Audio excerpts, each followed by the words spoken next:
I baked my ex's wedding cake with salt instead of sugar and watched 300 guests take their first bite in synchronized horror. The venue was this pristine country club where Sarah always dreamed of getting married, back when she dreamed of marrying me.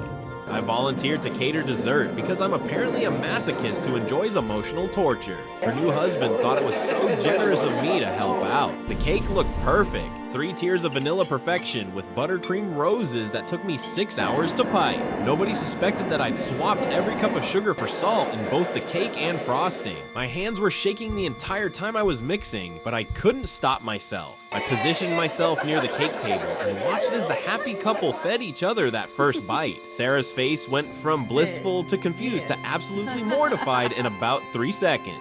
Then the wedding party tried theirs, then the parents. A wave of disgusted faces rippled through the crowd like dominoes falling. The worst part wasn't the chaos or Sarah crying or her new husband yelling at the wedding planner. It was realizing that I'd become the kind of person who ruins beautiful moments out of spite. I'd turned myself into the villain of someone else's love story. Sarah looked directly at me across that room full of spitting guests and knew exactly what I'd done. The recognition in her eyes wasn't anger though, it was pity. Now every time I bake anything sweet, I taste salt first and remember the person heartbreak turned me into. What's the pettiest thing you've ever done that you immediately regretted?